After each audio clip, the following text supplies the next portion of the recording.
Heyrðu, hættu þessu blaðri, við ætlum að fara í gang. Já. En við erum sem sagt hérna komin í Alkast Þvotthússins og við erum með geggjaðan gestina sem við ætlum að kynna hérna eftir smá stund sem með leikmuni með sér. Við ætlum að... Nú ríður á að þarna kíkja á YouTube og fylgjast með þar. Á hvað er að gerast þar? Já, allt til að horfa hér. Já, klálega. Hvað er ekki? Já, einmitt. Alkast Þvotthússins nefnilega á YouTube líka. Við erum, það er ástæðan fyrir því að við erum ekkit endilega alltaf vinsælastir af hlaðvörpum því að það eru svo mikil áhorf á YouTube, sko. Já. Og nú erum við komið með auka myndaðil, þetta er orðið eins og fréttastúdíó. Já. Heyrðu, Betri dagar, Já. Okkar diggasti sponsor. Ertu búin að vera að taka þetta testosterone elite? Já. Ég er fucking trilltur, sko. Er það? Já. Ertu ekki að finna það? Sko, eiginlega fann ég mest fyrir því daginn sem að ég tók 2 pillur. Hvernig þá? Þá bara lá ég andvaka. Já, það er þannig. Já. Ég vakna bara, það er bara með tjaldsúlu. Já, er það? Það er bara, ég er með bónir allan sólarhringinn eftir ég fór að taka þetta. Já. Ég mæli með þessu, ég veit ekki almennilega hvað þetta er og það er bara típist við sem fyrrum glaðir menn að við tökum bara eitthvað. Okkur er bara alveg sama, bara já takk. Já, þeir eru rétt pilla og þú bara kleipir hana. En þetta er þarna live extension frá Betri dögum, þeir eru upp í Urriðaholtsstræti held í 24 og svo eru þetta að fara bara inn á betridagar.is og panta semst vítamín, fæðubótarefni og auðvitað besta CBD sem, já, allavega hægt að fá hérna á Íslandi. Við ekki fá okkur CBD. Já, ég til í það. Þetta er lekuolía rá og svo er ég hérna með Pharmahemp, Lefarma, 50% paste. Svona í 1 augnablik. Já. Þá miskildi ég þetta mjög illa. Hvað þá? Pharmahemp. Já, þetta er ekki Pharmahemp. Nei. En ég hef samt tekið CBD upp í þarminn. Já. Þeir eru að selja 60 mg stíla. Vilt þú? Ég til í paste. Er það ekki? Já, takk. Þú þekkir þetta? Já. En það er sem sagt, það er afsláttarkóði, sem sagt Þvottahúsið gefur 15% afslátt, veslið ykkur vítamín og CBD. Viltu olíu? Bara paste núna, takk. Og svo er það hérna stór fréttir frá fargufan.is, sánuvagnin. Ég fór núna... Er það ekki eitthvað annað? Hvað? Sánuvagnin? Það getur vel verið. Þetta er sánuvagn. Já, en ég held að það sé eitthvað annað fyrirtæki. Já. Þetta er að poppa upp út allt. Við erum að detta í sánugeður og Íslendingar. Þetta er nýjasta dellan. En sérst fargufa.is, það er hægt að bóka tíma í gufur og ég fer alltaf á þriðutum. Það er sem sagt þarna exclusive lokaður hópur. Þetta er móttökunefnd sem sagt framandi lífvera frá öðrum sólkerum þó innan okkar vetrarbrautar sem hittist á þriðutum og það núna síðasta þriðudag þá hittust við í glænýjum vagni. Það er sem komið nýr vagn, 40 feta vagn. Niður á Skarfaklett. Niður á Skarfaklett. Hann er state of the art með svona Sky Lagoon glugga. Hann er næstu því að stóra á glugginn í Sky Lagoon. Það er bara hjút þar sem hann horfir yfir Skarfaklettin og með þú situr í gusunni og við fórum upp í 110 gráður hann inni síðast og hann var algjör krossfesting. Þannig að það er sem sagt fargufa.is og bara jafn intense og jafn mikill hiti og... Þetta var bara svakalegt, þetta er svona alveg miskunnarlaus, mjög jafn, en hann ræðst á þig og hann sýnir enga miskunn. Þó að þetta sé svona miklu stærra? Já. Hvað eru bara fleiri opnar eða... Stærri opn og það er búið að einangra vagnin alveg í drasl og svo var búið að þegar vagnin var hannaður þá sem sagt tókuður henni hitamyndir og þeir staðsettur henni útlöftuna götin á opninum á hárréttum stöðum til þess að fá rétt hitaflæði. Þú getur setið á ákveðnum stöðum og fengið skellin en svo getur þú setið á ákveðnum stöðum og fengið þetta svona jafnar yfir þig. Þannig að þetta er alveg útpælt. En það er sagt fargufa.is, mælum í því. Og svo er það Andri Æsland, hann er hérna í Rauðagerði 25 með breathwork og kuldaþerapíur og hugleiðslur og annað. Og hann er fann að bjóða upp á svona sunnudaga, þar sem hann er að taka fólk í svona heilan dag. Þetta er ekki dýrt, þetta er bara eitthvað 20 kall eða eitthvað. Það sem að þú ert bara með honum í heilan dag. Byrjar hérna í Rauðagerðinni, í einhverju breathwork og einhverjum æfingum. svo er hann að fara með fólk upp á eitthvað staðar í eitthvað kalda læki og það er hugleiðslur og fyrirlestrar og borða saman og eitthvað svoleiðis og það er þetta að nálgast þetta á andriiceland.com eða .is annarkvort. Nóðum það, þetta eru sponsorar, án þeirra væru við ekki hér. Einar Mikael, Töframaður og hérna 1000 tjálasmiður, velkomin í Alkast þáttásins. Já, takk fyrir að fá mig. Hvernig er stemningin? Mjög góð, þetta er hérna alveg töfrandi staður að koma á. Já, hérna inn. Lítið nostalgíu saman. Það er, sko, þetta er drastlið sem konan vildi ekki að ég væri með inni. Það er svoleiðis. Já, þannig að þess vegna smíðaði ég nú hann skúr Já. til þess að geima drastlið. En þarna, og margir segja að þetta er miklu minna en fólk hélt. Þetta er náttúrulega ekki nema 15 fermetrar. Þá var það sagt, sko. Já. Og þetta er skúr út í garði. Já. Ég veit. Já. Það kom mér á óvart, ég held þetta að vera mikið stærra. Já. Svo að en síðan er þetta líka þegar maður er búin að fylla upp í þetta svona, þá verður þetta mikið stærra. Ef þetta er tómlegt, þá er ekki eins mikið af svona munum, sko, þá er þetta ekki eins stórt, sko. Það er líka saga bak við hvern einasta hlutin inni. Já. Eins og til dæmis sér þess að nöktu konur hérna. Þetta var það sem ég notaði fyrst þegar ég var að hefja ferilinn sem raðrungari. Þetta, já, það þurfti ekki mikið til. Þetta fann ég, staðlegstar frá fóröldurum mínum held ég. Já.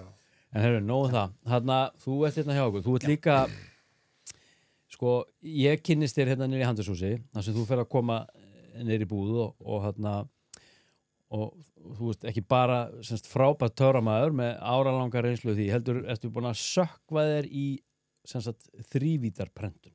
Já. Það sem að þú ert að nota plast og þú ert að þrívítarprenta og þá byrjar á kirkjum eða ekki og þú ert í vitum og þú ert í þessum töluðu orðum að þrívítarprenta húsið mitt, veit ég, semst gamalt bárjáshús. Hvað hérna, hvernig, ef þú byrja á því eða viltu byrja á töfrunum, hvernig viltu byrja þetta? Já, það sem er svona nýlegast, það er þessi þrívítarprentun og þetta myndi ég segja séu nútíma töfrar. Já. Því að þetta er svona kannski helst svolítið í hendur að vera töframaður og síðan allt í einu ertu komið með nútíma töfrasprota sem getur raunverulega tekið hugvitið þitt og gert það sýnilegt. Þetta er glænýtt.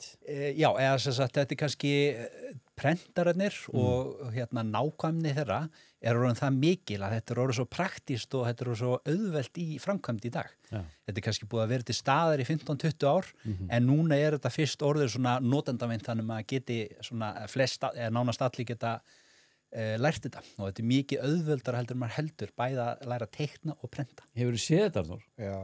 Þetta maður sjá þetta? Já, það bara... Prófaði rétt orðum eitt svona hús. Já. Þetta er, við erum að tala það er, ef þú opnar þetta, þú ert með grindin á húsinu og þú getur farið í rauninni bara í algjöra nákvæmni þannig. Já. Þú vilt kannski taka þetta í sundur hérna og útskýra þetta fyrir okkur, en ég meina, þú veist, nákvæmlega. Má ég sjá, ég skal hjálpa þig með þetta. Já, af því að sko, ég þarna var einmitt bara að tala við nágranna minn hérna daginn, fór inn til hans og þá einmitt var hann með eitthvað svona risa þrívítaprentara. Já. Og þarna, og svo var hann að segja einmitt, og svo er hann bara að, þú veist, að þrívítaprenta í raun og veru einhverja auka hluti fyrir þrívítaprentaran. Og svo eru til sko þrívítaprentarar sem að prenta þrívítaprentara. Já. Þannig að þú bara kaupir þér þrívítaprentara og þá ertu bara komin í hérna, þú veist, bara einhverja endalausa uppsprettu af hérna einhverju sköpun og þrívítaprenturum. Just hér er ég bara með 3 útfærslur á gólfum. Já. Ég er ekkert að grína því. Hérna er ég sem búin að lyfta upp, ég er búin að taka upp bara milliveggina. En á það er annarkvæmt bara flísar, dúkur eða parkett. Já. Hérna er bara með 1,5 hæð hérna í höndunum. Megum við ekki rífið til sundur? Gjörðu svo vel, þetta er til þess. Og þú hefur verið að tala um þetta Einar Mikael sem í rauninni kannski svona framtíðina því að ég hef líka séð hvernig þú hannar þetta. Þú teiknar þetta í einhverju forriti og veist, ég læriði húsasmiði á sínum tíma fyrir 30 árum síðan og til dæmis þegar maður var í innteikningu og annað, þú veist, maður var að teikna eitthvað, bara eitthvað 17 ára pjakkur, alveg grænna bak við eyrun, eitthvað snið og okkur körmum og veggjagrindum og annað og maður bara var derli blanko, skilurðu. Veist, ég hefði viljað hafa bara þessa hérna, ég hefði vilja hafa þetta fyrir fram að mig. Já. Skilurðu? Þú veist, hérna er ég búin að taka bara grindina úr húsinu og ég sit hérna uppi hérna bara með klæðninguna. Þetta er svo magnað. En hvernig kom þetta til? Hvernig datt þér þetta í hug? Það er ekki allir sem vita en ég er líka lærður húsasmiður og ég þekkti ekki annað en frá svona 11 ára aldri því að pabbi er húsmiðarmeistari. Ég elska að smíða, svo ég var alltaf í kringum hann að smíða og síðan kláraði maður reiðskólann og tók sveinspróf og svona og vann sjálfstæðstarfandi smiður á ákveðnum tímabili, þangað til 2008 og mér langaði alltaf svona einhvern veginn að uppfæra mögulegan á því í smíðakennslu að hafa svona dýpri og betri skilning á húsuppbyggingu því að þú lærir raunur ekki smíðar á 3,5 ári. Það væri frekar, ég segja að smíðar eru háskólamenntun í handverki. Að frekar að í staðin fyrir að líta á þetta sem 3,5 árs nám, ættu að frekar að tala um hvernig smiður ertu. Já. Ertu húsasmiður sem er í húsasmiðum, ertu í innréttingum og það þyrfti að vera meira svona sérfærni í greininni þannig að maður geti öðlast meiri og betri skilning á hverjum einu verklut. En það er svona svolítið, eins og í Norðurlöndunum, það er alveg, það er ákveðin sérhæfing sem er ekki til staðar á Íslandi. Hún er kennd í skólum, en ólíkt því þegar maður kemur, er hérna á Íslandi, nú þekki ég þetta sjálfur, þú úrskrifast sveitn og þú ert ennþá alveg grænn á bak við eyrun og þá átt eftir þessi 10 ár bara í vinnu til þess að læra af eigin mistökum. En þá líka fer á stað þetta ferli þar sem að þú finnur þína eigin sérhæfingu innan starfsins. En þegar þú útskrifast, þá bara einhvern veginn áttu að geta allt. Maður á að geta klift flastningar og beikt og gert og græða, maður á líka að geta slegið upp einhverjum mótum og steypu, þú líka að geta sett upp eldursýndingar og loftaklæðningar og ég veit ekki hvað. En þetta fellur allt undir einhverja sérhæfingu víðsvegar annars staðar, í Norðurlöndunum og örugglega Þýskalandi og fleiri stöðum. Ég held að sé nú kannski svona líka soldið hvaða kennara þú ert með og einhvern veginn hvaða nálgun þú ert að taka á námi sem slíkt sko. Því að nú er ég einmitt bara í þessari stöðu að vera þarna læra smíða og það var þarna einn kennari í skólanum hjá mér sem orðaði þetta mjög vel sko og sagði sko, já, ég meina nú eru þið bara sumir ykkar að fara að klára sveinsprófið en það er bara eins og þið séu hérna 17 ára konu með bílprófið í fyrsta sinn. Já. Og þú veist, nú eru þið bara að fara út að finn ykkur. Að bara keyra. Já. Af því að ég meina, þú veist, þegar maður var 17 ára með nýtt bílpróf, ég meina, þú veist, þú svona vissir alveg svona grunnatriðin í þarna bílnum og hvernig nætt að stjórna þessu, en þú veist, í dag myndi ég ekki segja beinlínis að ég hafi verið, þú veist, hvorki góður nýja örugur bílstjóri. Tekundi það. Já. Og ég meina, þú veist, er það ekki bara svolítið málið eins og með bara þessa iðn eins og aðrar, ég meina, þegar þú útskrifast með einhvers konar gráðu eða hvað svo sem að það kallast, að þá ertu bara í raun og veru, þú veist, kannski þú ert ekki alveg núbbi lengur. Nei, en svo er alltaf, svo manni eftir, svo var alltaf einn einstaklingur sem var með einhverja, veist, bara einhverja náðagáfu, sko. Sumir, veist, það voru menn, eins og til dæmis, þú fórst og hittir Alla Erlings. Já. Niður í þarna tækniskóla sem að sér þessa byggingadeildin í tækniskóla. Þetta er strákur sem að ég var með í húsgagnasmiðin og sínum tíma áður en ég fór niður í húsasmiði. Þetta er drengur sem að hann, sko, fyrir 20 var hann komið með sveinspróf í húsa og húsgagnasmiði og þetta er maður sem er alinn upp í smíði og uppgerðum á gömlum húsum en hann, veist, var bara með eitthvað náðagáfu, sko. Hann var bara betri smiður en allir og hefur alltaf verið alveg ótrúlega góður og hæfileikaríkur smiður og sumir, og það er alveg til svoleiðis menn sem eru það alveg frá byrjun, þeir eru bara með eitthvað sem við aðrir erum ekki með og þurfum að læra bara eitthvað í gegnum mjög harðan skóla reynslun. Hvernig smiður varst þú? Varst þú góður smiður? Já, ég myndi segja það. Okay. Ég var mjög góður smiður og... Ertur glenn þá?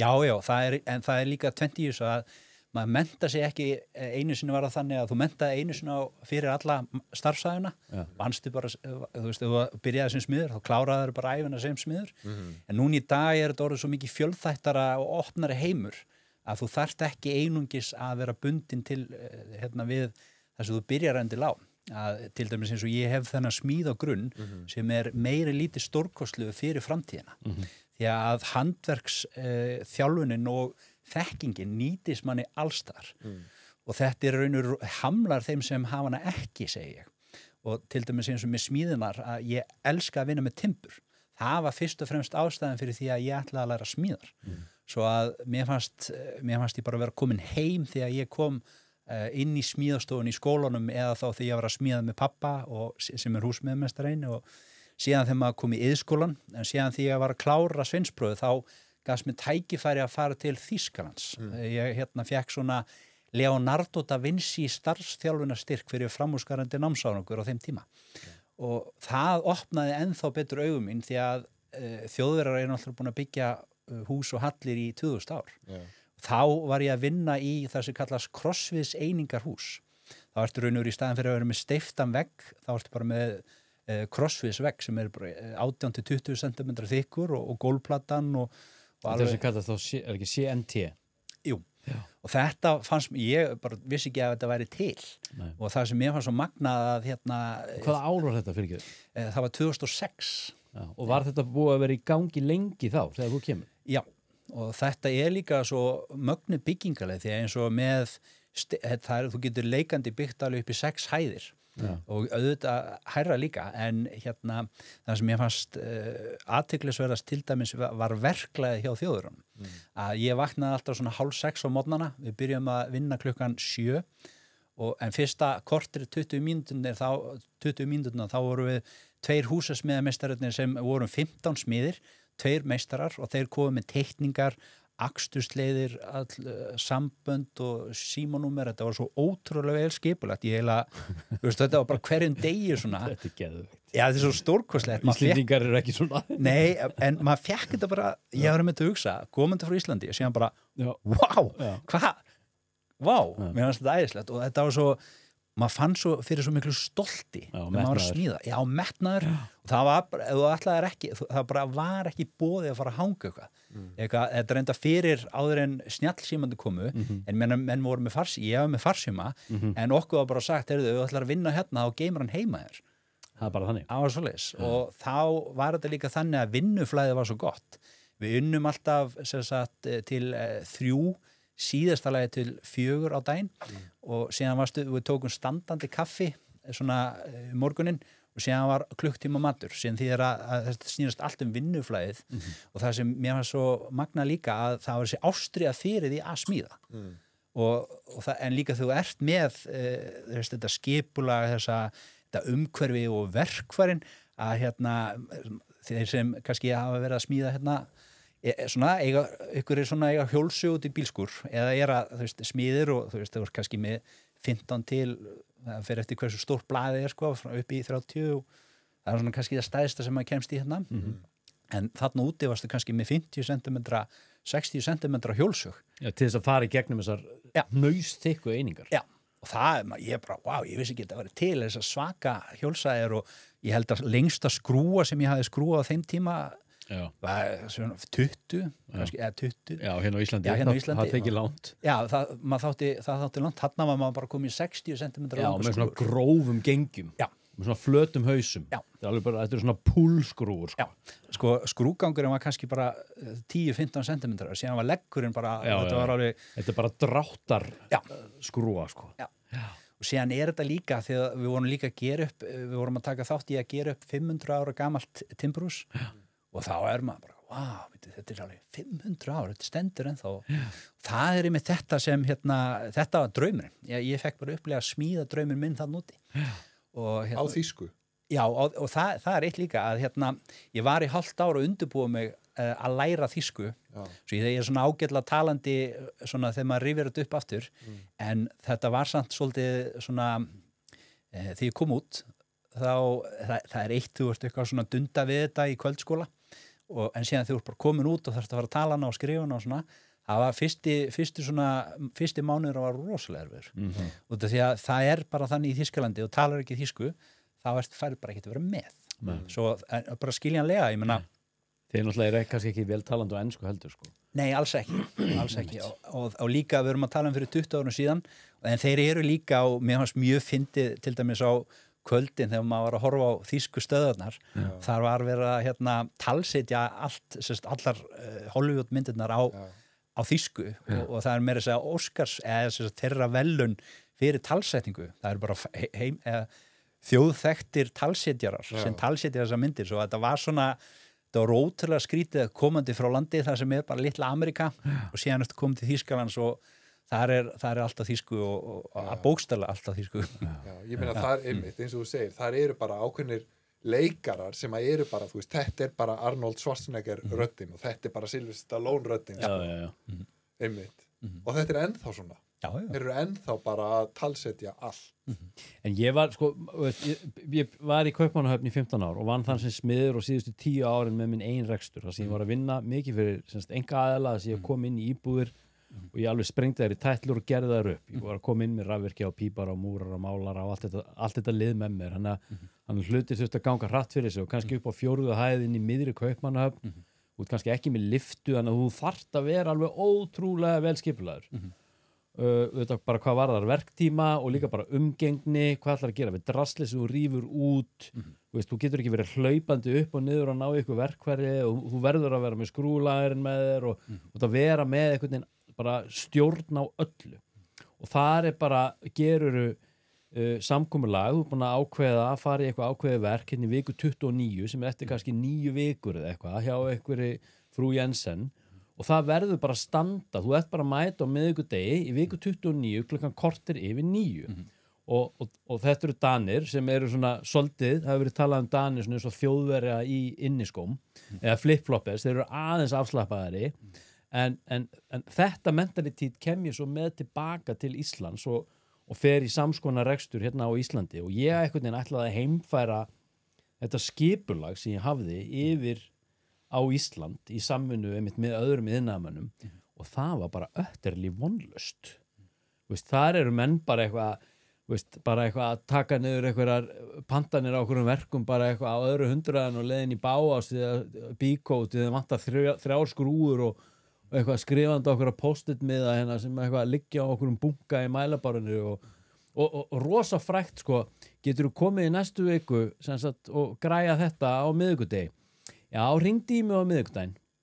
Þetta var rosalega oft svörin sem ég fekk. Þannig að það var ekki að ákveða að píparinn myndi koma á miðvikudaginn næstu viku og gera þetta og þetta. Heldur átti ég, það bara ekkert mál, ég hringdi í mig á miðvikudaginn. Þannig að ég ætti að ringja aftur í hann á miðvikudaginn til þess að minna hann á að ég var búin að biðja hann að koma og svo þegar komin miðvikudagur og ég biðja hann að koma þá kemst hann ekki. Bara algjört stjórnleysi. Þannig að sem þetta bara var til þess að eftir ekkert svo mörg ár og tók ég ákvörðun að hætta því þetta bara hendaði mér ekki lengur sko. Hefði nú getað lært pípulagningar. Já, þessi helvítis pípara maður, þeir eru meiru prímadónundar. En finnst þér ekki, ég meina, þessi lýsing frá Þýskalandi sem þú varst að koma hérna með, ég meina, finnst þér ekki að, af hverju erum við Íslendingar svona miklir sleðar? Af hverju erum við svona mikið ADHD rugl? Af hverju erum við ekki skipulaðari? Maður er alltaf að hugsa hvar í grunnunum erum við að gera mistök. Já. Og grunnurinn fyrst og fremst umhverfu okkar, hvar lærum við smíðar. Já. Og ég kendi 1 ár smíðar, mjög góðum það sem maður myndi kalla sveitaskóla í Hrafnagilsskóla. Það var rosalega góðu tími, það var 1 ár. En þá einmitt ég vildi fá þessa innsýn inn í það, hvernig smíðakennsla á Íslandi. Og þá einmitt svona komst maður að þessu að ég var náttúrulega rosalega metnaðarfullur. Ég var að leyfa úlingastigi þeir smíðuðu Eiffelturn sem var 1,80 hæð, fræstan í CNC fræsar upp í Fablab í verkmenntaskólanum á Akureyri og þeir fengu heimboð á Bessastaði frá Guðna forseta. Það var rosa flott og metnaðarfullt verkefni og þeir gerðu þetta algjörlega sjálfur. Síðan leiði ég, þetta var fyrir jól og eftir jól, þá leiði ég að gera víkingaskip. Þetta eru bara krakkar? Já, við erum að tala um í 9. og 10. bekkur. Þetta eru bara strákar 14-15 ára. Þetta eru bara 5-6 strákar. Í samvinnuverkefni þá? Já, nema það magnað Ég gerði ekkert fyrir þá. Ég sagði, ef þið viljið gera þetta, ég skal leiðbeina ykkur, ég skal sjá til þess að þið hafið allt sem þið þurfið, þið kláraði þetta. Það er líka getur þýtt að þið þurfa að koma kannski eftir skóla eitthvað tíman og vinna meiri í þessu. Og þeir gerðu það. Þeir sem sagt fengu þetta tækifæri, þeir smíðuðu víkingaskip á fleka, kallaða Göldin, svolítið flott, og síðan sildu þessu niður fljótið og þeir fundu efni, fundu svo þess að þetta er fleki, þá ertu með tunnur undir hérna flekanum til þess að halda honum á floti. Svo það var fullt af svona flottum hérna stórkostlegum metnaðarfullum verkefnum sem bara ungir menn gátu kláraðu til fengu tækifæri til þess að gera. Síðan miðstig, þau fengu að gera jólasliða í fullri stærð með hreindýri framan á. Svo að það er hægt að gera stórkostlega hluti í smíðakennslu. En það náttúrulega er ekki allir með Einar Mikael sem er nú klikkaður til þess að vilja og treysta þeim síðan í þetta. Og ég náttúrulega var með mjög góðan hóp. Það voru 3 mjög færir smíðakennara sem voru undan mér. Ég hafði náttúrulega mjög góðan grunn að byggja á. En síðan hef ég einblínt á það í gegnum töfrasýningarnar hjá mér að ég er búin að heimsækja yfir 100 grunnskóla á Íslandi. Og ég spyr alltaf eftir hverja sýningu má ég fá að skoða smíðastofuna. Þá þau eru bara, hvað skoða smíðastofuna? Þá útskýri ég hafi verið að kenna smíðar og er smiður líka. Þá er þetta eins og nokkrir kannski tengja við þetta. Þetta er í einhverjum kjallara, þetta er einhver úthúsi, þarna er einhver ástríðufullur handverksmaður sem er kannski vill gera sitt besta, en einn smíðakennari fyrir 500-700 nemenda skóla. Þú getur ekki haldið út í metnaðarfullri smíðakennslu einn þín sliðs. Nei, þá gengur dagurinn bara einhvern veginn út á að surviva, sko. Já, og það sem við þurfum að ákveða, og þetta er eins og þessi grunnur, hvar erum við að gera þessi mistök? Það er einmitt þarna. Ég vil meina að smíðar hafa ekki verið kenndar á Íslandi í 30 ár. Við getum kennt nemendunum að föndra í gegnum svona það sem við myndum kalla... Þú semst að tala um í barnaskólum. Í barna á grunnskólastigi, já. Og það er einmitt, ég meina það skólastjórarnir og kennararnir við viljum öll hafa metnaðarfulla smíðakennslu, en fyrst og fremst er það að í námskráni skólar fá, þeir eru dæmdir út frá tvennu, það er raungreinar og tungumál. Öllu öðru sópa til hliðar og svona er þetta uppbytt. Og við sem þjóð þurfum að ákveða það hvort við viljum hreinlega, það er betra hreinlega að sleppa því að þykjast vera að kenna smíðar, bara sleppa það alveg eða þá gera það vel. Því að þetta opnar algjörlega heim fyrir þau og gerir ungt fólk algjörlega sjálfbært og sjálfstætt og gefa þeim svo stórkostlega atvinnumöguleika og þetta mun hjálpa þeim og í gegnum allt lífið að kunna að smíða. Ég kem inn í talsett mikið að smíðastofum í tengslu við mína vinnu. Við erum að selja vélar og tæki og annað í smíðastofur í skólanum bara út allt land og þegar að smíðastofur er innrættu þá eru kannski keiftir rennibekkjur og það er keift borsu og bandsu og súluborvélar, það er allt keift og svo kemur maður kannski 2, 3, 4 mánuðum eftir að drasli hefur verið sett upp og þetta er ennþá ónotað. Þá kemur maður alltaf að því að þá ertu með smíðakennarar sem vilja alveg vel en þeir kunna ekkit endilega að renna til dæmis og þeir treysta sér ekki vélarnar. Þeir eru búin að fá kannski eitthvað svona grunnkennslu í kennaraháskólanum, kannski hvernig að umgangast hjólsög og eitthvað, hvað veit ég.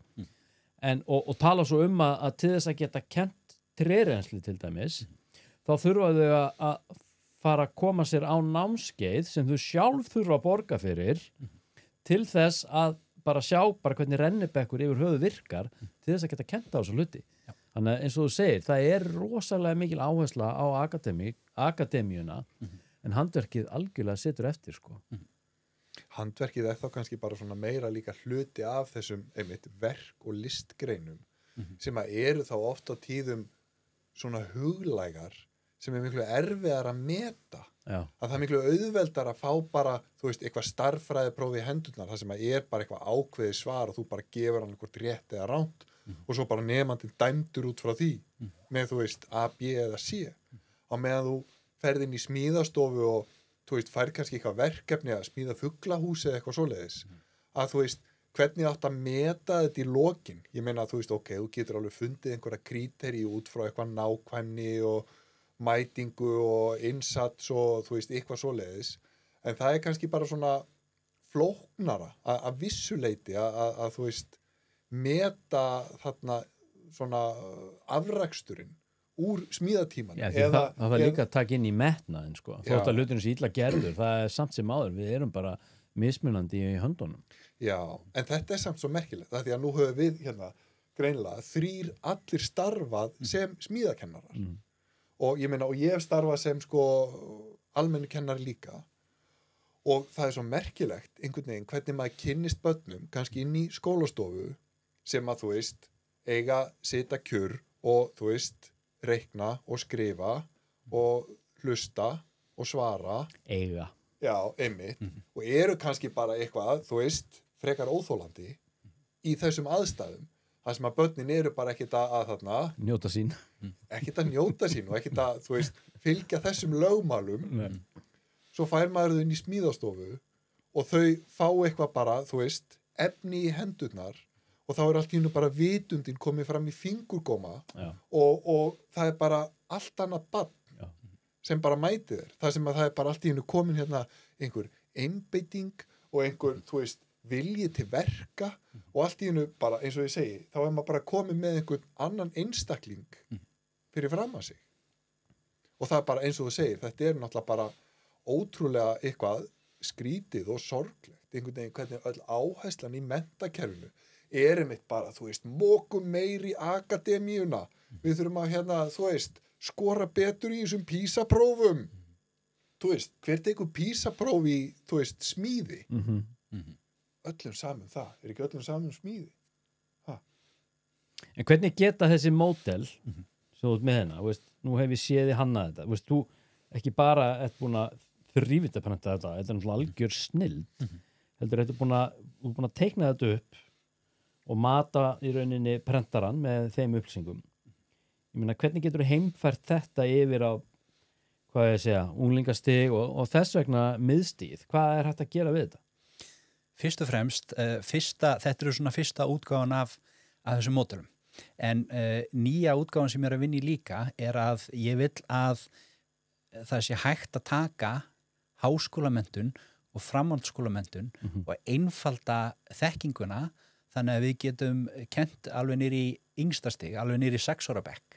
Þannig að þið skilji umhverfið sitt og þannig að allir þessi flóknu hugtök sem kannski eru framsett mjög á flókinhátt á blaði og í tölvu sem þegar þú getur ekki haldið á hlutnum, að leið þú getur haldið á honum og getur séðan, þú sérð þverskurðin á húsinu, að þá getur við byggt upp skilningin mikið hraðar. Og til dæmis eins og með þessu módel til dæmis eins og með yngsta stig ég er að vinna í húsi módeli núna þar sem þú ert bara að læra hugtökin á hvað allir hlutirnir heita.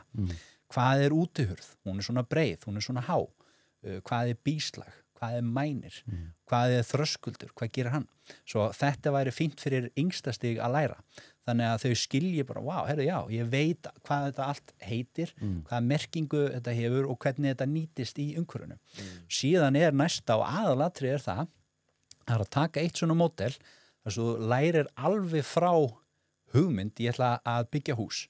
Síðan er þetta teikning, síðan er þetta byggingaleyfi og síðan er þetta að módeli sé uppbyggt þannig að þú setur það saman, bara eins og Lego, að þú setur þetta saman alveg frá sökkli þar sem þú ætla að járnabinda, leggja heimtaugina, rafmagnið, skólpið, alveg frá sökkli, alveg upp í mæni, bara allur heildarpakkin. Og þetta er raun og yrði algjör bylting fyrir okkur að hafa þennan skilning og ekki bara fyrir grunnskóla. Ég meina, ef ég hefði haft þetta þegar ég var að læra smíðar, ég var bara, þetta er svo mikið auðveldara. Þú ert að tala um það bara með lögnum og raflögnum og öllu. Já. Einangrun. Með einangrun líka. Þú bara einangra veggina og síðan þarftu líka að hugsa, þetta er timburhús, það er svona uppbyggt. Síðan ertu með steypt hús, síðan ertu með forsteyptar einingar, síðan ertu með hlaðið hús, síðan ertu með krossviðslímdar einingar. Svo þetta eru svona þessi helst, þetta eru svona algengustu 5 típurnar, en þarna færðu mikið betri og víðari skilning á því hvernig húsbyggingar eru uppiðar og þá getum við líka gefið þeim færa á því að byggja, mynda sér smekk. Þannig að þau hafi svona á arkitektúr og á smíðum, þannig að þú hafi svona byggjur upp svona, eða þú sért ekki algjörlega háður í að fá alltaf einhvern arkitekt, einhvern skapandi er svona meira skapandi til þess að teikna eitthvað upp fyrir þig, þú getur haft skoðun á því og þá getur þú fengið mikið lausna meðari smiði og einstaklingar sem geta séð þetta auðvitaðra fyrir sér. Já, því núna erum við að díla náttúrulega við, það er verið að byggja henn út um allt og ekki það sko, að þessi sko, tengt í rauninni neinum fordómum gagvart útlendu vinnuafli, en það er náttúrulega að þú ferð á þessu nýbyggingasvæði og ég efast að það eru margir íslenskir iðnamenn í rauninni á þessum byggingasvæðum og þeir geta þetta verið mismunendum með mikla reynslu og það er verið að vinna eftir einhverjum ákveðnum byggingarreglugerðum og aðferðum. Við erum á Íslandi, það sem allt einhvern veginn sjúklega þétt í byggingum og rosalega viðkvæmt fyrir raka og myglu og annað og við erum að vinna með nýstárlega efni kannski á þeirra mælikvarða og þetta bara er að fara úrskeiðis. Við erum að sjá þetta bara trekk í trekk og ekkert í rauninni út í þá að sakast, heldur eitthvað annað, það er eitthvað annað í þessari jöfnu sem er ekki að virka. Og áherslan á akademíu, við þurfum að fá meiri metnað og meiri í rauninni sókn í handverk og smíðar. Það er alveg á hreinu, ég er algjörlega sammálaður. Já, en ég minna, spáðu í það bara, ef að húsið væri hérna, útgangspunkturinn, spáðu í öllum í raun og veru fögunum sem að þú kemur inn í húsið. Það bara nákvæmlega þetta sem að þú varst að tala um hérna, þröskuldur og bíslag og eitthvað svoleiðis. Ég minna, þá ertu bara að koma með íslenskuna. Já.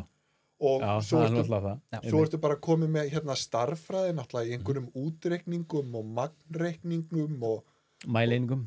Mæleiningar og svo ertu komið með, eðlisfræði, það sem að þú veist að tala um einhverja tóðkrafta og burðarþol og eitthvað hitt og þetta. Og líka svona bara fagurfræðilega séð hvað var að rauninni afstöð á milli hluta. Hvað er að gluggar að vera stórir í ákveðnum rýmum og hvað passar hvar, sko. Bara hvað var þar form. Því það er líka alltaf eitthvað svona ákveðin fínn meðalvegur sem maður þarf að finna, sko. Já. Það er auðvelt að klúðra því, sko. Já, áhugavert maður. Já, þetta er bara einmitt. Húsaskólinn. Já. Er það ekki? Og við gætum raunur farið alveg ljósar fram í tíman með því að einfalda þessa þekkingu, þannig að við getum byrjað fyrr. Þannig að þau hafi raunur, þau eru alltaf komið með þekkingu sem eru áratug á undan kannski öðrum löndum. Svo við getum fengið hreinlega bestu iðnhönni og smiði og iðnmennta fólk bara með því að við getum byrjað að gera þetta, byrja að læra að kenna þetta fyrr og hafa þetta skemmtilega framsett. Já. Því að ég er með eitt í viðbót sem ég var ekki búin að sýna ykkur. En ég var að hugsa hvernig leggir maður parkett? Hvað lærir maður það? Það er ekkert sjálfgefið og ég bjó til parkettpúsl. Svo maður getur lært að parkettleggja með því að púsla því, því að parkettlögn er bara púslspil. Og það er einmitt þetta líka að þetta er bara svona einfaldar parkettplötur sem þú getur púsla svona skemmtilega saman.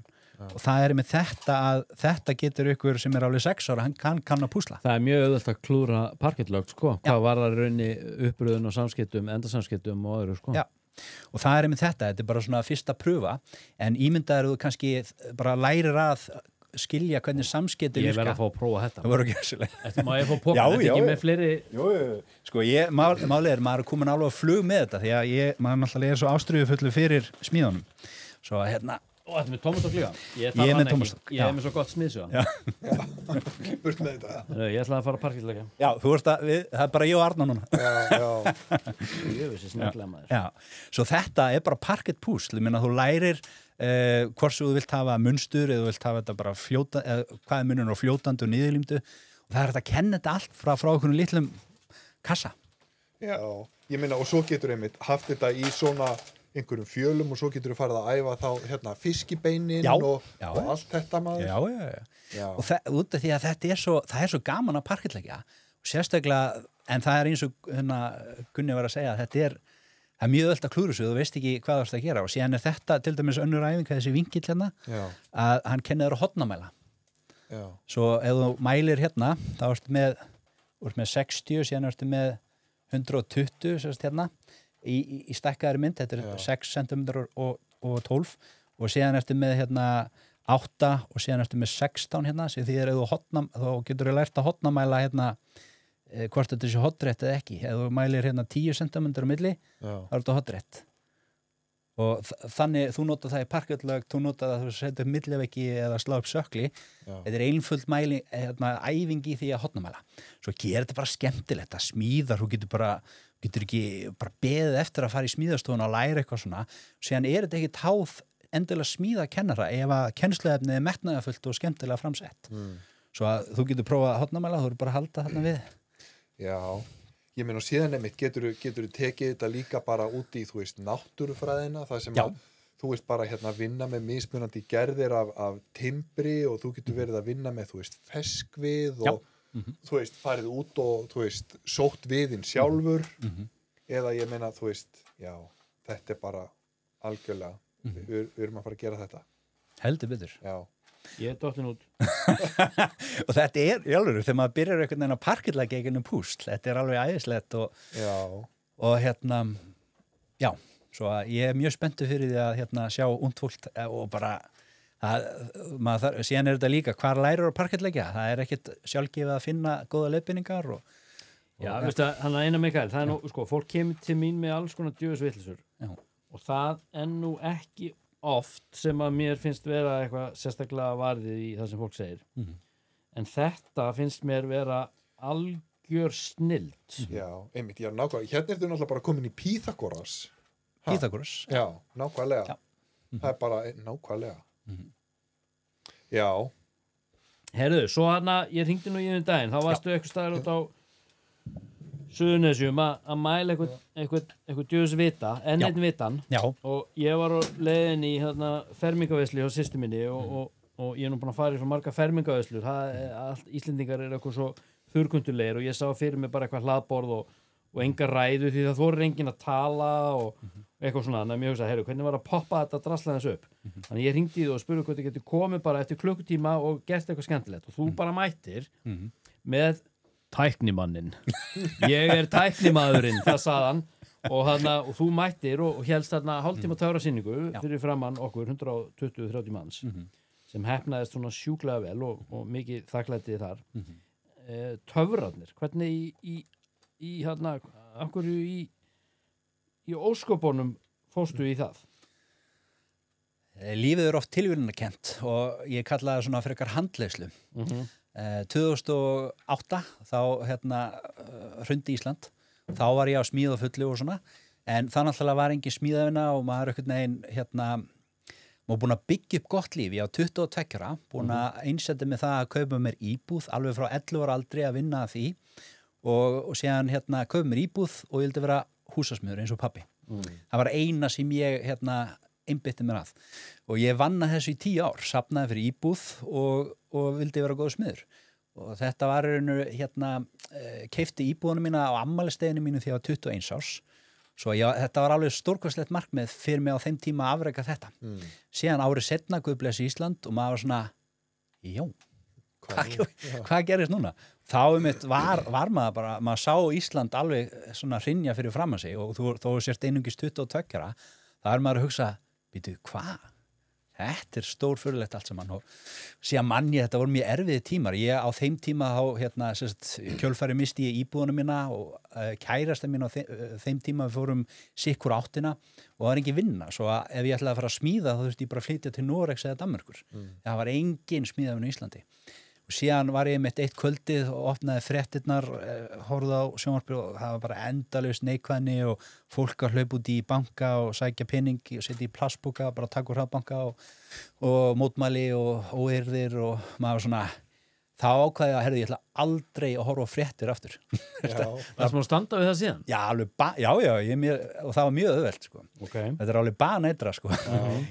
Og síðan þetta sama kvöld opnaði ég tölvunum mína og ítti á eitthvað random myndband á YouTube og ég var svona, það var fyrsta skipti sem ég hafði séð töfrabröð á ævinni og ég bara, wow, þetta stórkostlegt. Það var svo Lance Burton, amerískur Las Vegas töframaður búinn að taka yfir 15.000 sýningar í Las Vegas og ég var orðlaus og ég vissi ekki hvernig ég ætlaði að læra þetta en ég ætla að læra þetta, ég ætla að gera þetta og þá á þessum tíma þannig að þeir sem muni þetta að þetta maður vildi bara fá eitthvað svona ég þarf bara að komast út úr þessu hugafarslega að sé að vera ekki í einhverju hringekju neikvæðinar þá eins og með töfrabröðin, ég fór og bókasafn í Hafnarfirði og fekk lánaði 2 bækur, lærði ykkur 3 töfrabröð, síðan kynntist ég nokkrum töframönnum hérna á Íslandi og við fórum að deila svona þekkingu og síðan í 2 ár, bara hverju einasta kvöldi, eða svo í svona 6 til 8 tíma á dag að minnstakosti, þá var ég bara að æfa mig töfrabröð. Síðan smíðaði ég á milli þegar það var smíðavinna, síðan var ég á Kaffi París og Ölstofunni hverju einasta kvöldi í 2 ár í svona 3 til 6 tíma meðaltal og kvöldi að sína töfrabröð. Það var stórkostlegu tíma og svo gaman, þú veist, þetta var svo nýtt fyrir mér, en síðan var þetta bara snýrast að veita fólki gleði og töfrar eru náttúrulega svo magnaðir að þú getur gefið fólki svo ótrúlega undrunar tilfinningu þegar þú ert að sína flott töfrabröð. Og síðan svona man ég að, en síðan var það stóra ákvörðun, bara 2010, nóvember, nú ætla ég að hætta að smíða alveg, ætla bara að láta vaða og ætla að láta töfrana ganga upp. Og ég man ég sagði mömmu þetta, hún mikill frumkvöðl, hún sagði Einar, ef þetta gengur ekki upp, þá farðu bara að smíða aftur. Pabbi húsasmiðameistari, hann var ekki alveg eins, hann sá þetta ekki alveg eins fyrir sér eins og ég gerði, en hann sýndi þessu samt skilning. En viku eftir ég tók þessu ákvörðun, þá var ég sérst á mánudagskvöldi 2010 á Kaffi París og ég var alveg upp á mitt besta þetta kvöld og það var alveg, ég sjálfur hefði viljað borga fyrir að setja hana og bara fá að sjá sýningu. Þetta var bara eitt mitt besta kvöld á þeim tíma. En það sem sagt lokaði klukktíma fyrr og ég bara nei maður og þetta mánudagur, nóvember, 2 ár eftir hrun. Þetta var ekkert eitthvað svona, fólk var bara að reyna svona halda fyrirtækinu sínum gangandi allt hana, en ég get ekki fara heim núna. Svo ég labbaði, ég var á íslenska barinn sem var þannig að ská á móti á þeim tíma og ég aldrei labbaði hann inn fyrir þá. Þá voru ykkur 2 menn sem sátu við barinn og síðan fór ég að sína töfrabröð fyrir barþjóninn og hann bara, wow, viltu ekki vöfflu eða eitthvað? Jú. Ég var að bíða eftir vöfflu og þá komu þessi 2 menn og var eitthvað að spyrja mig hey, how is the Icelandic depression? Og ég er ekki að vera að tala um þetta og við erum ímynda okkur það. Ég var í gallabuxum, stuttarmból með spilastokk. Þetta var eina sem þetta var ég þarna. Ég fer að sýna þessum tömmunum, þetta voru 2 normenn og ég var bara að sýna þeim í 3 mínútur. Þegar ég með klukkutímum eftir ég hitti þá var ég alltaf inn komið með flugmiða til þess að fljúga til Oslo eftir 3 daga og fyrirframgreiðslu, smá vasapinning til þess að fara til taka með mér og hótelborgun og Clarion hótelun í Oslo til þess að fara að sína fyrir fram að 500 stærsti fyrirtæki í Evrópu. Ok, nice. Og ég alveg bara, ég trúði þessu ekki. Ég var einmitt svona, þetta er ekki raunverulegt. Ég var bara þannig að sína spilagaldra, síðan var einhver að panta mig, það var að fljúga til Oslo. Og varstu með nógu mikið sjó til þess að fara með hann út? Já, fyrir það sem, þetta var ógleymanlegt, þetta var svo óraunverulegt, þegar maður er alltaf að sína töfrabröð þarna síðan mættir í, það var sérst frumsýningin á nýja óperuhúsin í Oslo. Það voru sérst, og ég var partur af þeirri upplifun og út frá þessu þá fór þetta að rúlla svo hratt einhvern veginn að maður fór að, maður var að skemmta árshátíðum og alls konar fjölskyldu viðburðum og ammælum og fermingum. Maður er nú búin að taka nokkra gegnum tíðina. Svo að þetta er alveg stórkvæslegt ævintýri sem ég fengið að upplifa og fengið að heimsækja 65 staði á Íslandi. Ég vissi ekki einu sinni að væru það mörg bæjarfélög á þeim tíma, en síðan var þetta en svona stóra augnablikið sem breytti öllu í mínu lífi á þeim tíma var ég búin að taka þennan hefðbundna árshátíða rúnd. Maður búin að allar stærstu árshátíðnar, maður svona byrjar að þetta var orðið svolítið innihaldslaust. Það er allir þarna blekaðir og muna ekkert eftir því sem þú varst að gera. Síðan var ég svona hettunum pínu innihaldslaust. En gaman, en síðan var ég beðinn að kenna töfrabröð á bæjarhátíð. Og ég skellti mig að það voru Skagaströnd. Ég bara, viltu koma við námskeið? Ég hafði aldrei gert það og ég var ekkert búin að vera að kenna þannig séð. En það var ógleymanlegt. Það voru 30 krakkar og ég bara trúði ekki hvað veitti þeim mikla ómælda gleði og ánægju að læra sér töfrabröð. Ég bara, wow, ég ætla að gera meira þessu. En síðan var það 5 ára stelpa sem labbaði upp að mér og var svona eitthvað, vildi spyrja mig eitthvað og ég skal, hvað segirðu? Þá spurði hún svona, geturðu töfrað þannig að mamma og pappi sé ekki fátæklingur? Oh my god. og ég var bara, vá það var alveg ég var algjörlega orðlaus og því ég vissi, ég meina hvað átti ég að segja þú veist, þetta var alveg svona og beint í hjartastað og þetta satt svolítið í mér, ég meina þú veist, okkur var hann að spyrja mig að þessu að ég geti eitthvað því hún trúir á töfra hún gerir það og huglægir töfrar eru raunverulegir og þá einmitt fór ég að hugsa ef hún hefur svona mikla ofurtrú á mér að ég geti haft svona jákvæð áhrif á hana og gefið hennu von þá ætla ég að helga mínu lífi til að búa til fallegan töfraheim fyrir ungt fólk þannig að þau geti fundið sjálfstraustið sitt þar og þannig að þau geti fyllt á eftir sínum eigin draumum og út frá því stofnaði ég töfraskólann þá í gegnum tíðina hann búinn að fá við 12.000 nemendur á Íslandi og fleiri löndum en ég er búinn að fá þú veist, þetta engin smá 12.000 engin smá tala og ég man, þú veist, ég var svona, maður byrjaði með 30 og stærstu hópur sem ég hef verið með í 700 svo að ég fengi að ferðast Ísland og fengi að sjá allt það besta sem Ísland hefur upp á að bjóða í gegnum náttúran okkar, fegurðin og bara þjóðin, hvað hún mögnuð og hvað þetta hvað við búum á stórkostlegu landi og maður oft svolítið svartsýnn kannski margir á núna á þessum tímum en ég hef aldrei verið bjartsýnni eins og núna að hvað við getum snúið þessu við hratt og það einmitt þetta, við þurfum bara að byrja að því að trúa á, bara trúa aftur Trúa á töfra? Já, til dæmis töfrar raunur ef maður ætlar að skilgreina það tilfinningaleg upplifun sem hugurinn nær ekki að tengja sem því þá ert í fullkomnu flæði það það sem fólk alltaf að reyna að leitast að hvernig kemst ég í flæði töfrar eru frábærir í það að þú ert að klippa á þessa þvottavél sem hugurinn með sínar 60.000 hugsanir á dag og hann að klippa á þetta þó að sé ekki nema í örfáar sekundur þá ertu nú búin að ná þessari tengingu sem við erum allar að reyna að sækja í En hvernig með þess að töfra, þið eru með, þú ert að kenna töfrabröð. Já. Má það bara? Það er nummer 1, má það bara og svo, og þið eru með eitthvað svona gadget, ég horfði á þið taka hérna eitthvað leysigeislasverð og stinga í gegnum einhverja blöðru og eitthvað og ég minna, það er bara, það getur vel verið að sko 5 ára frændi minn horfa á þetta og haldi í alvörun eða þú setja að stinga eitthvað í gegnum blöðruna, en ég veit að það er bara eitthvað gadget sem að þú pantar eitthvað frá, þetta er bara eitthvað gadget ég skil það, ber virðingu fyrir því og hann er nummer 1, má maður bara eitthvað uppljóstra þessum leyndarmálum sem sagt, kenna það og svo er það annað, ég fylgdist á sínum tíma, hann var svolítið mikið í fréttum munni eftir hann David Blaine hefur þú séð hann þá típu þannig ertu komin náttúrulega bara út í eitthvað algjört rugl sko og annað, ég sá mannun daginn sko,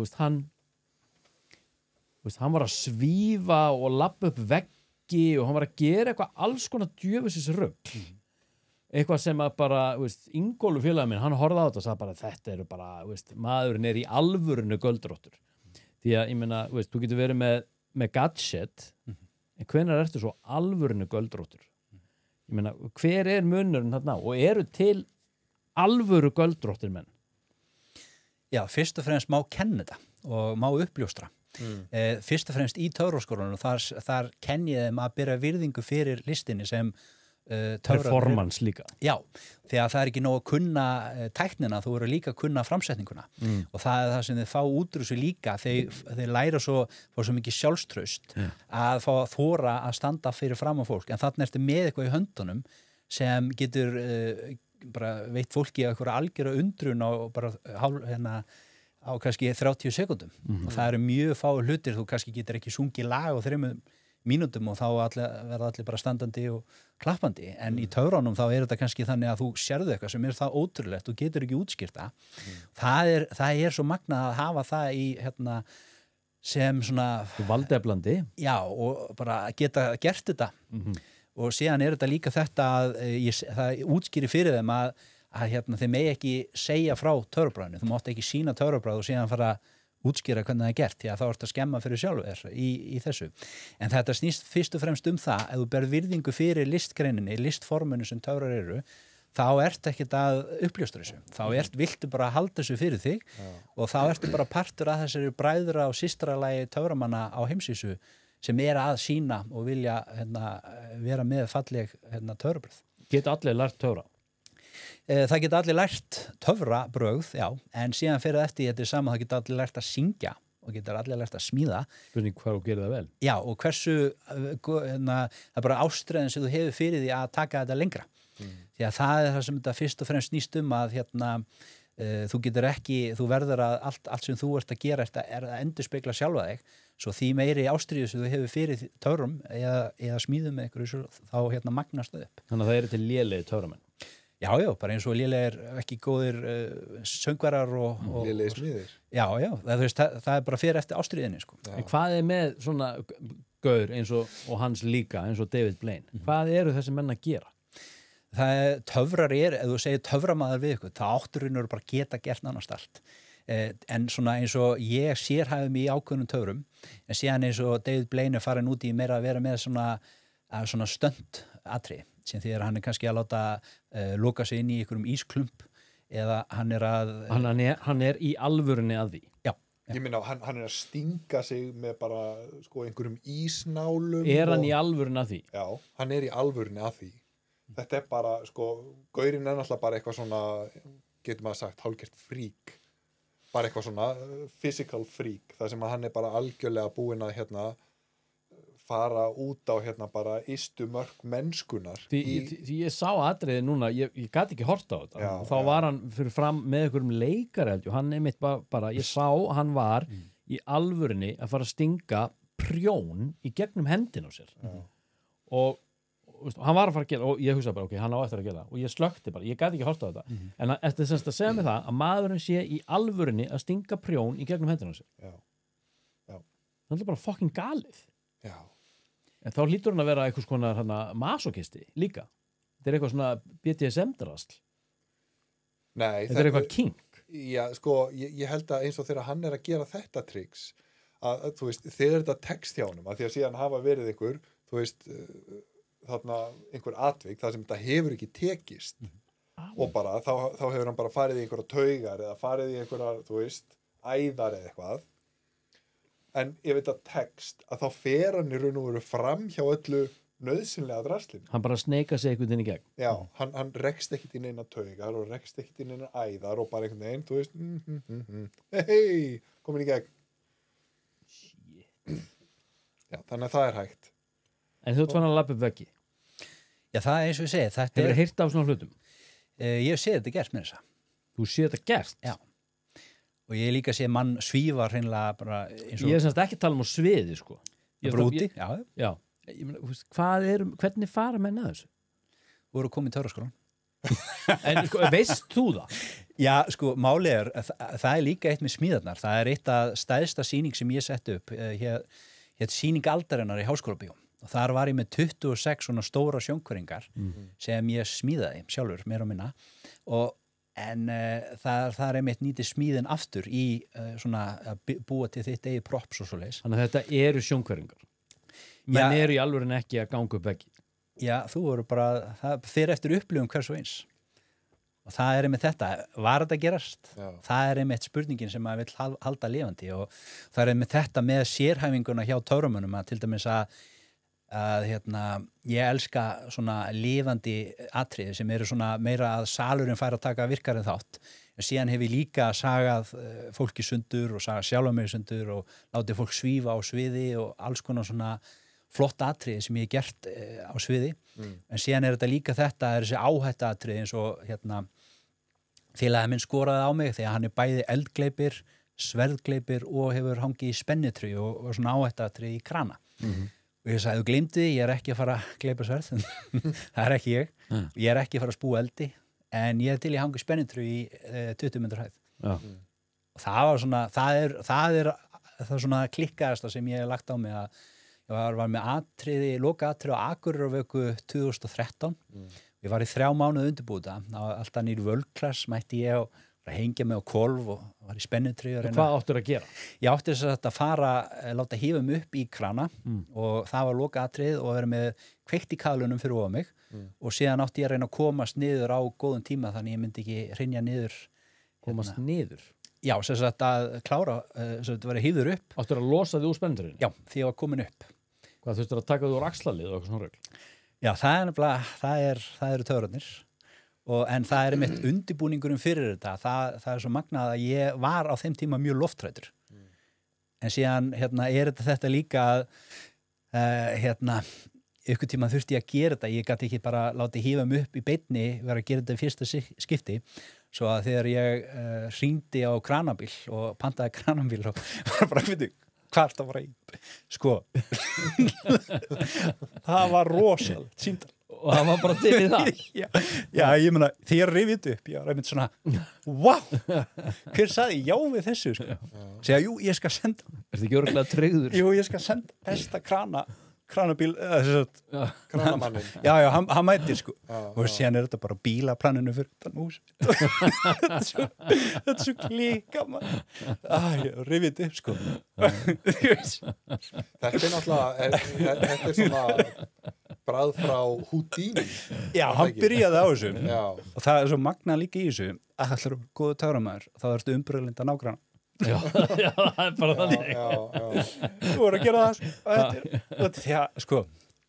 Jú, síðan hýða mig upp og hann var alveg á nálum, sko. Hann var alveg bara, Greið maður. hverju er ég að taka þátt í kranabílum, bílstjórinn og síðan var svo fyndið að það var einn, nágrannar minn sem var orðinn svolítið þreyttur á mér. Ég var alltaf eitthvað að sníklast út í bílskúr og það var alltaf eitthvað svona í fjöri í gangi, sko. Það var alltaf að vera kvart undan mér, sko. Á húsfundum og og síðan er verið að hífa mig upp, sko. Ég bjó í 4 hæða blokk á þeim tíma. Hann bjó hann er heima hann er bara að borða hádegismat síðan kem ég á hvolfi þetta var alveg frábært og hann alveg, ég sjá andlit á hann, ég er alltaf á hvolfi horfi á hann, hann bara alveg glimti þessu, ég er búin að gera þess, það er ekki að ræða við þennan mann, hann er alveg langt farinn, sko það er svo gaman að rifja Oh my god. Já. Svo já, það var mjög gaman einhvern veginn að svo fyndi að vera að gera eitthvað klikkað og hlæja síðan svona. Já. En já, síðan gerði ég þetta á Akureyravöku og það var fyrir framann fullt gil af fólki, svo nokkuð þúsund manns. Já. Það var klikkað. En hann sérst kveikt í kaðlinum? Já, og það var alveg hinskilin líka. Ég leitaði að það svo kallast hampkaðall. Já. En það er nefnilega, þeir eru ekkit, eins og þú veist að tala með Houdini, hann er ekkit til lengur, sko. Nú er þetta bara svona nælonkaðlar og það ætlar að fara að kveiki ekki hjá þeim, þá ertu bara... Ég held að sé einnina bakveði. Jú, það getur verið. Já, ég hefði viljað fá þennan, sko. Já. En þá, sko, ég gat því miður ekki fundið kaðlinn, en ég var með keðju sem ég vafði Já, ok. Þarna ertu búin að uppljóstra einu leyndardóm, sko. Nei, það sést í myndbandinu, það er hægt að horfa á þetta á YouTube, sko, svo ég vil alltaf vera hreinskilinn. En þetta er líka bara svona visuált. Já, það var semst eldur. Það var eldur og það, þú veist, ástæðan fyrir ég segi þetta líka, maður má ekki vera lofa kaðli og segja hann ertu í, já, þú veist, í öðru, hengur í öðru, en það sem var svo magnað við þetta, að maðurinn sem sáum þetta kvöld, hann hitti mér þess að deginum áður en þetta átti að gerast og hann segi, ég ætla að leikstýra þeirra hans og svona á hvolfi, í kaðli, með eld fyrir ofan mig. Hvað ætlar að, ég skildi ekki alveg svona, hvað erum við að fara að gera? Og þá vildi hann svona, ég sagði, ég verð bara að fá að klára þetta, því að þetta er ég hef búin að fá lögregluna og sjúkrabíl og allt þetta og gera svolítið, þú veist, hafa þetta örugt og svona og síðan var bara búið að afgirða af svæði og þetta er bara, má engi fara henni yfir og síðan klukkutíma áður en þetta átti að gerast þá var þetta einhvern veginn svona allt í óvissu ennþá ég er að segja bara, ef þetta er ekki í lægi 5 mínútum áður en þetta á að gerast þá get ég ekki gert þetta og félagið minn bara fór upp og sem var aðstofað með hann bara kom niður 5 mínútur í þetta er klárt, ég bara, allt í lagi það stressaði mig eiginlega meira heldur en atriði sjálft. En það sem var svo klikkað þegar við vorum að fara, það var verið að hífa mig upp að út af því við höfum ekki nóg mikinn tíma til að það var svo kalt úti. Sem þýddi það að vökvinn eldvökvinn, hann náði ekki að draga sig nógu vel inn í efnið. Sem þýddi það að hann þegar var verið að hífa mig upp þá lag rosalega mikið af vökva bara á mig, það ég hef getað orðið eins og kindill og þetta átti ekki að gerast en það var bara út af þessari óvissu það höfðu ekki alveg nóg mikið tími í þetta en síðan var það með þegar ég var að fara upp og ég var að byrja að hrista mig þá bara rýndi á mig svo þú veist, ég var með ég get ekki sveiflað mér eins mikið og ég ætlaði mér að gera sko. En síðan ég þannig upp í 8 mínútur að reyna að losa mig með eld fyrir ofan mig, með fullt af fólki og síðan það gleymdist að nefna það við mig, þá voru eldspúrar allstaðar í kringum svæðið og flugeldar og ég var bara, það verður fínt að vita þetta. En var sérst eldurinn á leiðinni niður kaðalinn? Nei, hann er í kaðlinum, eða raunur í, það er keðjan og síðan er vafið utan þetta bómöndarefli til þess að þannig að það var bara eldur rétt við lappinnar þær? Já. Og þú allur sósaðir í einhverju vökva? Meira og minna, já. Þetta hefði ekkert enda illa. Já, og það er einmitt þetta klikka, það er ekkit allir sem hafa heyrt þessa forsögu, því að það er eitt að horfa á þetta, bara, wow, hann er ótrúlegur. Já, hann er með fulla stjórn á þessu. Já, það er allt, en eins og segi, ég hef búin að ganga í skuggu þetta, en það var bara út af því að þessi leikstjóri vildi breyta einhverju og let mikið vita. Svo það var pínu óheppilegt. En síðan var þetta, alltaf að tala þegar fólk er einhvern veginn að, það er að tala svona, þegar þú ert að fara að deyja, þá færðu svona flashback. Já. Og ég var svona, ég fekk það þannig sko, flashback og það var þannig að þegar ég var sérst að losa mig úr treyjunni og var með, hún huldi höfuð á mér í svona 4 sekúndur, þá fekk ég bara svona fullt af svona fallegu minningum og ég var bara, wow, þetta er að vera búið hjá mér. Svo það var svo klikkað sko, síðan bara fer hún niður og ég einhvern veginn næra að losa mig, kem niður og næja þakka fyrir mig og síðan leiði ég fór út að þá bara, búm, hrundi ég sko. Já, það sé að segja sko, þegar þú gengur inn í svona ástand, svona þar sem þú sér bara lífið flassa fyrir fram að þig, það er eitthvað líffræðilegur ferill þarna baki sem snýr örugglega. Það eru adrenalíni og eitthvað bóðefni, það getur verið eitthvað svona DMT, kristalla bóðefni eitthvað, því að þú ert bara í lífsættu, þú ert að fara að deyja, nánast, líka minn skynja það þannig, og svo bara fer allt í overdrive. Ég meina, sko, það hlýtur bara að hafa liðið yfir eftir þetta. Ég var alveg, sko... Bara búin á því? Ég var alveg búin, sko, ég átti að fara í viðtal og ég fekk að sjá viðtalið og ég var svona, heyrðu, við getum ekki sett þetta í loftið, sko, ég er alveg bara stjarfur, bara fölur og búin á því, því að, sko, það sem var líka því að var þann uppi. Þetta var svo gamla leiðin sem ég nýtti mér, eða var að nota og maður er með svona ökla ólar sem þú ert hengtur upp á járnstöng og ég var að renna úr ólunum líka og því að þetta var bara það mikil stress og álag og allt þetta já, það var eiginlega allt sem en ég eiginlega fyrst bara að segja frá þessu núna svona Þetta hefur semst ekki verið endurtekið? Nei, ég hef ekki gert þetta aftur og fólk eru ofta að spyrja mig erðin en ekki koma á þjóðtíð og bara vera kindill ég er svona, eða sko, mér fannst alveg nóg að hafa gert þetta þarna, ég ætla samt aldrei að segja aldrei en þetta var svona með í klikkaðara sem ég hef gert og En þú átt spennitreyjuna þá? Já, en ég er ekki að lána hana bara svo Nei, ok En þú gast losaði úr henni? Ég gat það og ég er með ykkur út því ég gat það og þetta gekk vel og sýningi var stórkostleg og ég mani með því ég fengi að sjá myndir af mér þannig uppi og ég er þannig að maður eitthvað neginn wow, það sem maður svona lætur hafa sig í sko. Er þetta á YouTube eða? Já, spennutröði atriði Akureyrar vöku ég geti séð þetta, ég geti sendið ykkur link og ég geti að sjá þetta sko, máttu uppljóstar því er þetta spennutreyja sem að þú keyptir hana í töframannabúðinni eða keyptir hana á spítalanum? Ég fór nú ekki klepp til að fá lána það sko en það sem ég gerði, ég fór á netið og lét sér sauma á mig sem passa beint á mig sem því að hún passar alveg fullkomlega við minn líkama þannig að hún var alveg 100% í því að það virkir og ég fekk einmitt lögreglumann til þess að festa mig í hana svo þetta var eins já, en síðan er þetta tækni þetta er eins og Harry Houdini þetta er ákveðin tækni sem hann notar í svona atriðum Tjöfus, ég snegla maður. Ég hugsa að hana var þið sama í fréttaumfjölluna við linkum í rauninni þetta atriði í fréttina. Ég held við verðum að gera það. Er það ekki? Þetta er líka þegar fólk hefur heitt svona forsögun að þessu. Já. Þá er þetta, og það er eitt og sér að láta hífa sig upp. Já. En að vera á hvolfi í treyju með eld og fólk. Og hvað varstu 8 mínútur eða varstu lengur? Ég var 8 mínútur uppi í atriðinu sjálfu, já. Sendu mér henni link. Þetta fer á devas. Já. Herðu, við erum að renna út á tíma. Já. En svona þitt go-to í töfrunum, þú byrjaður sem svona spilakall? Spilagaldrar og láta allt svífa. Það var snýrist allt hjá mér að láta hluti svífa. Hvað meinar það með því? Ef ég get haldið á því, þá var ég bara, hvernig get ég látið þetta svífi höndunum á mér og ég var að láta að fá lánaða hringi hjá fólki, svona giftingarhringi og leta hann svífa fyrir fram að þau. Er það ekki bara gitni eða eitthvað? Já, það eru töfrar. Það er ákveðin verkfræði og töfrar. Já. En nú erum við með svona fljúgandi disk. Já. Getur hann svifið? Sko, þið þurfum bara að bjóða mér aftur í viðtal og Já, ég er að segja, þetta krefst undirbúnings. Já, síðan er eitt líka alltaf á sinn tíma.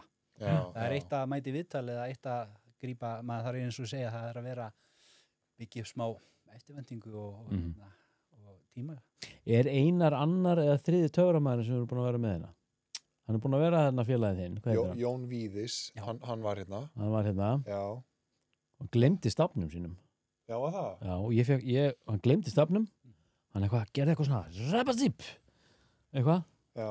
Glemdi hann honum, þannig að ég gæti skoða stafinn eftir hann fór. Já, ég skil. Ég var næstu búin að eyðileggja hann. Ég hef að dróa hann út, þetta var svona málm. Já. Þetta var svona málmfinnur sem kom í svona spíral og ég var eitthvað reynan hérna, einn hérna í stúdíónu. Og svo gæti ég ekki sett hann saman aftur og ég var næstu búin að eyðileggja hann, sko. Já, óheppilegt. Óheppilegt. En hvert ok, svona í lokin, varandi töfrana, hvað, sko, ég var með að tala við stelpunum minna á henni í bílnum, við vorum að tala í rauninni eilífð. Fyrst vorum við að tala að fortíðin er ekki neitt nema minningar, framtíðin er ekki til, þannig að það er ekki nema bara í formi hugmynda, þannig að þú er bara með núið, þannig að það er engin tími, út frá því fórum við að tala eilífð, þess að það er ekkert upp á engin endir. Enda töfrar? Nei, þeir eru eiga enga takmarkanir.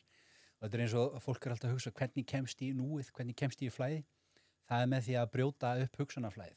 Þess að fólk er að hugsa, þá lifur er alltaf að endur upplifa fortíðina. Þess vegna breytist aldrei neitt í framtíðin út í því að þú ert alltaf að endur upplifa eitthvað sem þú ert búin að vera að upplifa. En með töfrana, ef þú ætlar að byrja, hvernig kemst maður í núið? Það er með því að byrja daginn rétt í flæði. Því að það er með þetta, þetta er svo eitt skipti því að var að kenna, þá var að gera könnun og þá voru nemendur að tala foreldra sína að biðja að hætta að segja flýttu þér á mótnana. Sem því að alltaf að gerast á klukkutíma. Komdu í tíma. Og þú ert búin að eyðileggja daginn áður en hann byrjar. Farðu úr núinu yfir í tíman. Já, yfir í áreiti, spennu og það er með það sem sagt, eins og samfélagið okkur uppbyggt núna, það eiginlega neyður okkur inn í úr flæði og yfir í stress og álag og þetta. Úr töfrum í form. Nákvæmlega, úr töfrum yfir í form. Og það er einmitt það sem við þurfum bara að byrja daginn rétt. Við þurfum að skilja eitt orð, tíðni. Ok, þetta verður að útskýra fyrir mér. Já, því hærri tíðni sem þú ert á, því meiri töframætti býrðu yfir, sem þýðir það eins og núna, ég get ekki bara hugsað eitthvað og það birtist hérna akkurat núna, en þú getur eins og ímyndunaraflið það magna, þú ert raunur bara að teikna framtíðina í ímyndunarafliðinu, sem þýðir að, og það eru nútíma töfrar, og töfrar hafa alltaf verið aðgengilegir, en það er einmitt þetta að fólk er alltaf að spurja, veitu, okkur heimurinn sem hann er? Heimurinn er bara endurspeglun okkar innri líðan. Svo ef við erum ósátt við hvernig heimurinn er, það búið að vera að bíða eftir því að við förum að elska, ég þarf að elska sjálfa mig áður en ég get farið að elska einhvern annan. Þá get ég endurspeglað og varpað þessari tíðni, hæðstu tíðni tilfinningagreindar. Það er fyrst það hamingja, síðan það friður, síðan það ást og síðan verður þau uppljómaður. Og það ef að fólk, þú þarft ekki endilega að skilja það, en þú ert bara að skynja að það er til tíðni og þú getur komist herra með því að eins og ef við hafa hort á Kung Fu Panda myndina. Oogway sagði við Sifu slepptu stjórninni. Let go. Bara látum að stjórn og byrjum að trúa. Og þá mun allt saman hægt og rólega eins og bara í ykkur risa törubræði bara þá erum rauðum dregli rúllað út fyrir þig. Og það er með þetta að við þurfum bara að byrja á þessu. Við þurfum að byrja að trúa og að sleppa takinu og bara fara í flæði eins og þetta. Það er mitt þetta, maður er alltaf að reyna að skilja allt. Let go. Sko bara að leifa þessu að flæða og sjá hvað gerist og það kemur eitthvað stórkostlegt út í því og það er að gerast. Þetta eru frábær lokar. Já, algjörlega. Ertu ekki með einu spurningu á hann? Ánum að hættum? Já, sko, það er náttúrulega ein klassísk, en áður en við förum í það, þá sko, þú búin að útskýra, láta svífa, spila galdrar, hanga á hvolfi. Hvað ert að plana? Hvað er á teikniborðinu? Er eitthvað, þú veist, er eitthvað nýtt töfrabragð? Ég ætla að segja að fyrst núna í viðtali, það er eitt að hafa geimt eitthvað í 10 ár sem þú ert að bíða eftir. Í lok þess ás mun fólk vera bara, þetta er ekki hægt. Ég vil ekki segja mér það. Shit. En verður þetta allt í lagi? Það verður betri en í lagi. Og já, það er þetta, það er bara þetta svo klikkað að segja þetta, en það er allt eins og á að vera, sem er ótrúlega skrítið, því að þegar maður horfir út og lesa ykkur að miðla, þá er maður bara missu trún á öllu, en það er allt eins og þetta að vera, og það heimurinn og framtíðin verður margfalt stórglæsilegri heldur en við getum nokkuð tíman ímyndað okkur eins og stanir í dag. En það er út af því að við erum að fara inn í stórkostlega tíma og það er einmitt þetta að það er gott fólk að fara að leiða okkur í gegnum þetta. Galactic Federation. Frábært. Mættir. Já, ég til í þetta. Einar Mikael, takk fyrir að sitja með okkur og sýna okkur alla töfrana þína. Þar til næst. Takk. Takk fyrir.